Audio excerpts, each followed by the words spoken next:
माझ्या चॅनलमध्ये सर्वांचं स्वागत आहे। आज मी तुम्हाला एक सुंदर कथा सांगणार आहे। कृष्ण भगवंताची आणि राधा असणारी किती प्रेमळ होती त्या ठिकाणची। आणि मग काय झालं तर एके दिवशी कृष्ण भगवान रडू लागले, खूप रडाले आणि यशोदा मातेला सांगितलं की मला कडेवर घे आणि खूप बाहेर जायचं, मला खूप लांब घेऊन जा। अशा प्रकारे करू लागले। म्हणून यशोदा मातेला काम होतं आणि त्याने खूप समजावायचा प्रयत्न केला, गोरस खायला दिलं, ती घोडे खेळायला दिले, मित्राला बोलवलं, तर काय नाही, वेळच घेतले की मला बाहेर घेऊन जा। मग काय करते, तर अंगणामध्ये उभा टाकलेली असते, तिकडून राधा दिसते। यशोदा माता म्हणते, राधा ए राधा इकडे ये ग, काय मामीजी? तर ग आमचा कृष्ण खूप रडू लागलाय आणि ह्याला जरा तुझ्या घरी घेऊन जा, मला खूप काम पडले आणि रडूच लागलाय। म्हणल्यानंतर राधेला आनंद झाला, गंगनाथ मावेना इतका आनंद झाला। आता काय करू की काय नाही, कसं असणार आहे कृष्णाची, मला कसं कृष्णामध्ये लीन होऊ की एवढी भक्ती होती की भाव विना भक्ती, भक्ती विना मुक्ती आणि बळे विना शक्ती बोलणे। माणसाची भक्ती तर पाहिजे, शक्ती तर पाहिजे, व्यक्ती तर पाहिजे, असा असणारा परमेश्वर त्याच्याशिवाय आपल्याला सापडणार नाही। फक्त वत्सल असा कृष्ण भगवंताला जर पाहायचा असेल तर साधू संतांच्या संगतीमध्ये गेलं पाहिजे, तरच आपल्याला हा भगवंत मिळतो। आणि दररोज असणाऱ्या कथा केल्या पाहिजेत, नामस्मरण केलं पाहिजे, दररोज असणाऱ्या आपल्या कथा ऐकल्या पाहिजेत, तेव्हा आपल्याला भगवंत लीला गायल्या पाहिजेत परमेश्वराच्या। काय काय केलं देवानं, असं जर आपण केलं तर परमेश्वर आपल्याच जवळ आहे, लांब नाही मग तो त्या ठिकाणी, असं म्हणल्यानंतर आणि मग कृष्ण भगवंताला एवढा आनंद झाला आणि राधेला पण तेवढाच आनंद झाला। आणि मग दोघंजण असणारे दररोज त्या ठिकाणी गेले। मग असणाऱ्या डोलाऱ्यावर बसायची, दोघंजण असणारे मग गप्पा गोष्टी करायची, नवनीत खायचे, दररोज जेवायला द्यायची, असं प्रकारे करत करत मग खूप दिवस असे लोटले। आणि मग मोठी अफवा उठली की सांगू लागली, आणि राधेच्या घरी जाते तुझा कृष्ण आणि मोठा होते, डोलाऱ्यावर बसतो आणि मोठा होते आणि पुन्हा लहान होते, अशा म्हटल्यानंतर यशोदा मातेला वाईट वाटू लागलं। यशोदा माता म्हणते, कृष्णा आजपासून तू राधेच्या घरी जायचं नाही, तू दुसरीकडे खेळायला जा। झालं, कृष्णाला ते वाईट वाटू लागलं। मग कृष्ण त्या दिवसापासून राधेकडे गेला नाही।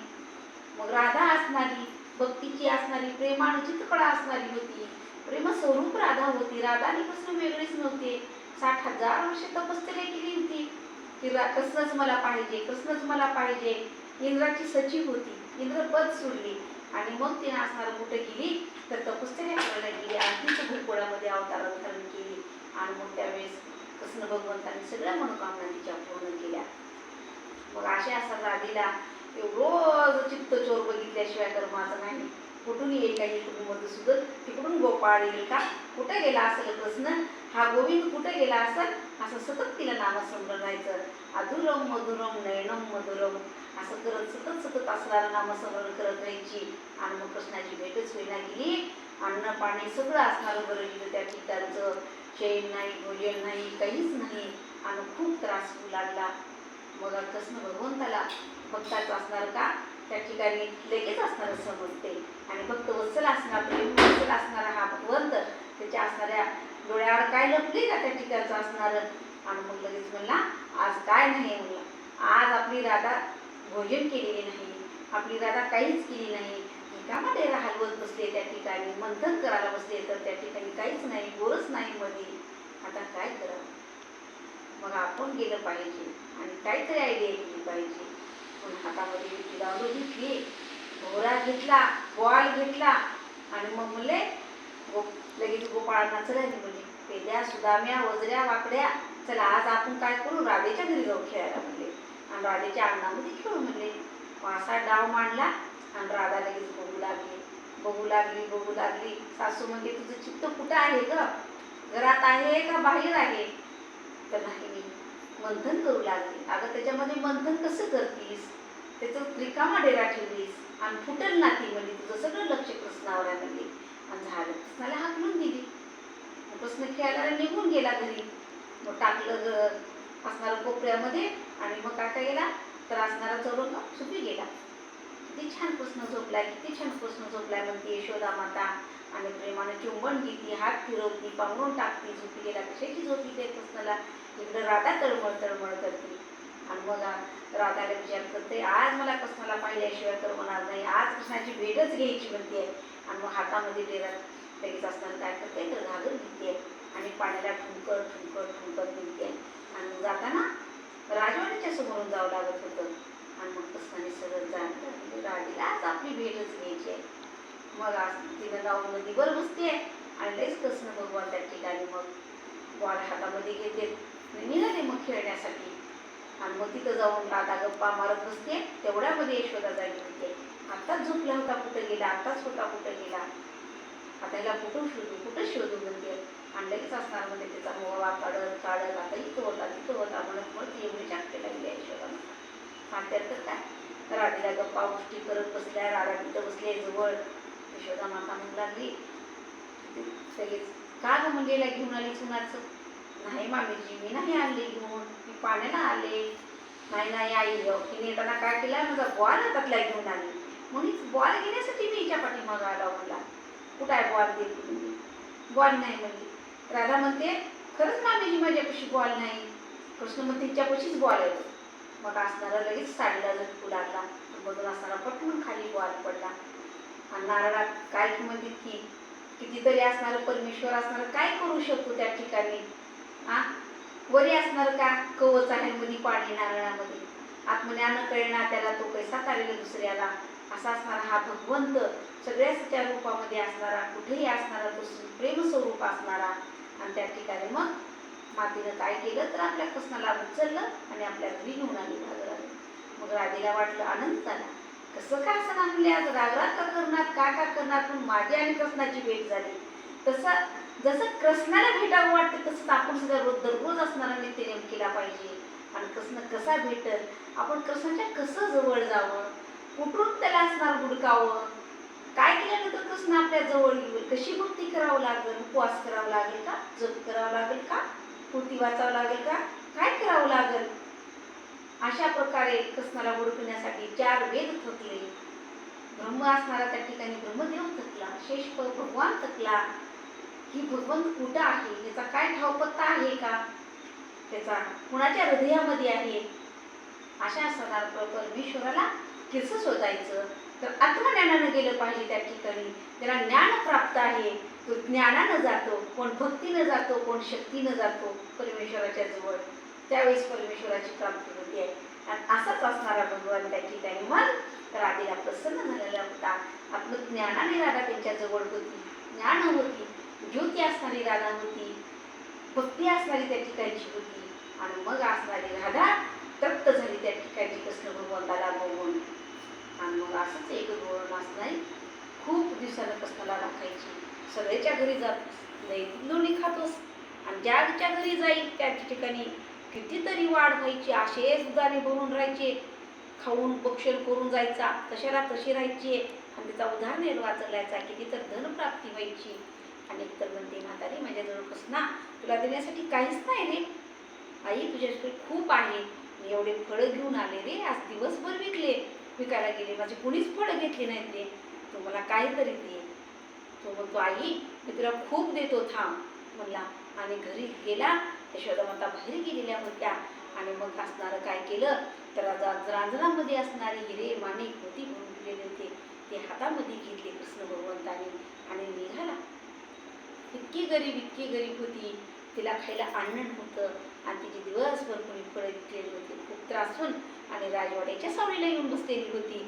मग तिला ते म्हणून घेतले, तिचे फळं घेतले आणि किती तर गोड आहेत ग तुझे फळं आई म्हणू लागला आणि भक्षण करू लागला. आणि तिला घेतली आणि डाळ अशीच तशात म्हणून ठेवली. बघती उघडती काय सगळं रत्न माने फिरे होती, सोने गच्च भरले त्या ठिकाणी. आणि किती तर प्रश्नाची वाढ झाली. का तर एकच असणारं केळीची फणी तिने सीताफळ उचलून दिली. आई मला बस एवढंच, मी एवढंच खाणार आहे का, माझं छोटंच पोट आहे, मला जास्त लागत नाही असं म्हणले. आणि ते घेऊन गेले. आणि किती तर धनवान म्हातारी झाली. उकोडामध्ये पाहायला गेलं तर सगळ्यात गरीब होती तिला. अशा प्रकारच्या दररोज खोड्या तिने मान करायचं, कोणाच्या घरी जायचं, कोणाच्या कड्या भक्षण करायच्या, कोणाचं ताक भक्षण करायचं, भक्तासाठी काहीही करायचं, भक्तासाठी काहीही खायचं. आणि सांगितलेच होतं की राम अवतारामध्ये एक वचनी एक पत्नी होतो. मला काहीच कुणाला देता आलं नाही, मला पत्नी दुसऱ्या करता आल्या नाहीत, कारण जन्माला आल्यानंतर वचन घेतलं होतं मी एकच पत्नी करेन आणि सगळ्याच्या आज्ञेमध्ये राहील म्हणून सगळ्याच्या आज्ञेमध्येच राहील त्या ठिकाणी. म्हणून रामाचा अवतार असंच निघून गेला. म्हणून सांगितलं की कृष्णाचा अवतार घ्यायचा आणि सगळे भक्त सुखी करून टाकायचे, कुणालाच काही कमी पडू द्यायचं नाही. जसं कलियुगानंच ठरवलं की सगळे सारखे करायचे, किती बी सोनं महाग झालं तर गच गळा भरून घालायचं. आणि श्रीमंत सगळ्याचे घरं सारखे, सगळ्याच्या घरी पुढं होते ते निघाले. आणि कलियुग किती चांगला म्हणायचा, आपण म्हणता कलियुग फार वाईट आहे, कलियुग खूप चांगला आहे. त्याच्यात नामस्मरण करू लागल्या बाया, चूल आणि मूल म्हणणाऱ्या बायका आज कलेक्टर होऊ लागल्या, डॉक्टर होऊ लागल्या, इंजिनियर होऊ लागल्या, पायलट होऊ लागल्या. मग कलियुग चांगला आहे का वाईट आहे सांगा तुम्ही? कलियुग चांगला आहे. तशाच प्रकारे जर असणारं भगवंताची प्राप्ती केली तर भरपूर होते आहे. आणि मग एक गवळण असणारी काहीच द्यायची नाही, काहीच द्यायची नाही. आणि मग गोरस भरलं, कावडी भरल्या आणि भरून ठेवली आणि झोपी लागली, निद्रा लागली. निद्रा लागल्यानंतर कृष्ण भगवान म्हणते एवढी हिला झोप लागली आहे तोपर्यंत आपण काय करू, सगळं भक्षण केलं, आपले असणारे सोंगडी सोबत घेऊन गेले, सगळ्याला साय खाऊ घालायची. आणि असणार म्हणायचं या रे तुम्हाला मी भरपूर पोट भरून देतो, तुम्हाला कधीच कमी पडू द्यायचं नाही म्हणायचं. आणि शिंक्यावर एकमेकावर उभार टाकायचे, शिंक फोडायचं आणि कोपरावाट अशा धड्या लागायच्या आणि सगळ्यांनी ती प्यायच्या आणि सगळे तृप्त व्हायचे करून आणि मग आपल्या आपल्या घरी जायचे. मग त्या गृहिणीला असं झालं की झोप लागली, निद्रा, कावडी उचलल्या, सकाळी गडबडीनं निघाली मथुरीला गेली. गोरस घ्या, गोरस घ्या, गोरस घ्या, दही घ्या, दूध घ्या, लोणी घ्या.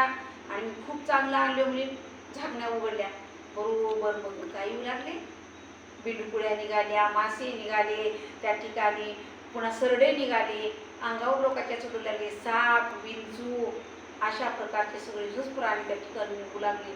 लोक भिवू लागले, घाबरू लागले, म्हणाले ही कवटाळी नाली, कवटाळी नाली म्हणली, गवडण तर नवरे बाबा म्हणले याची, ती राक्षसी नाही का काय, आणि आपल्याला असणारं मंत्रीचा नाश करण्यासाठी आले बाबा, की चला रे बाबा पळा म्हणू लागले. कोण दगडं मारू लागलं, कोण काठीनं मारू लागलं, कोण चिखलात पडू लागली. अशा प्रकारे पडत कसं तर असणार आपल्या कुठं तर गुळपोळाला आली. आणि मग शांत झोपले, म्हणाले देवा खूप चुकलं रे माझं, मी तुला हात जोडते, मी तुला खायला दिले नाही पण मला ही शिक्षा घडली, ये रे माझ्या घरी, तू थोडं तरी खा आणि तृप्त हो, त्यावेळेस मी सुखी होणार नाही. मला मथुरेला जायचं चुकलं, माझ्या तोंडाला काळं लागलं. अशा प्रकारे त्या ठिकाणी म्हणू लागली, रडू लागली, धप्पा करू लागली.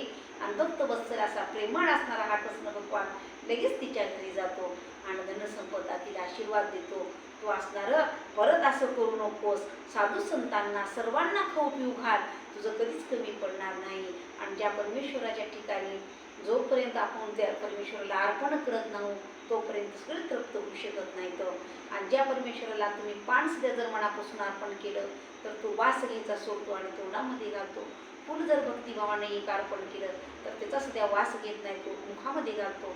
अशा हा असणारा प्रेमळ भक्त आणि कृष्ण भगवंत आहे. दररोज असणाऱ्या गोडगोड कथा सांगायच्या आहेत.